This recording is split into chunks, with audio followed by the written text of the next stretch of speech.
like to end all of these interviews with kind of 3 big picture questions. Are you up for it? Yeah. Cool. The first thing is, like, if I interview someone from Rochester, this is more of a Rochester question. If it's someone from Phelps, Absolutely. it's more of kind of a Phelps question. We talked about this a little bit about how this is being a really small community, but what do you think was special about the Clifton Springs Phelps area that allowed you to be successful and allowed you to grow? What was something that's special here that allowed you to be successful?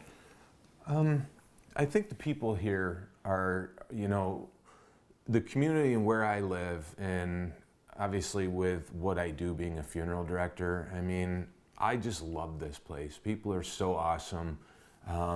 They support everything that you do. When somebody in this village does something, they're there to support them. If somebody in this village gets hurt or needs something, these villages, both Phelps and Clifton Springs, we're there to support them.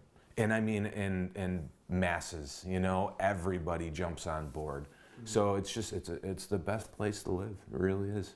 So I suspect I know the answer to this question because we've touched upon 2 things, but if you could accomplish one thing in your career and be happy knowing that you accomplished it, you could take off your coat, hang out, call it a day, what would that one thing be? I have to be honest, I've already accomplished it. Yeah. I've owned a funeral home, and all the families that I take care of, I believe, understand that I'm here for them. Mm. This isn't just a job, this is my life.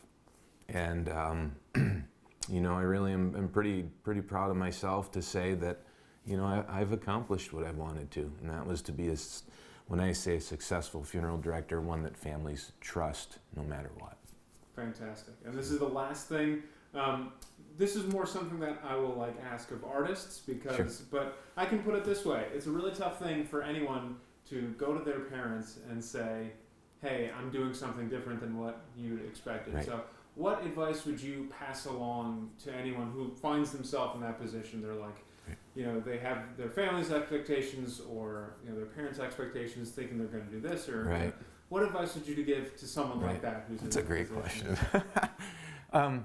So my advice would be to anyone, no matter what it is, follow your heart. That's the main thing. Let your heart follow, lead you. Let your heart lead you. Mm. Don't ever be afraid to take risks. That's the risks will always, the rewards will always far outweigh the risks. So you can't be successful unless you take risks. Like I said, I did 1 funeral here my first year.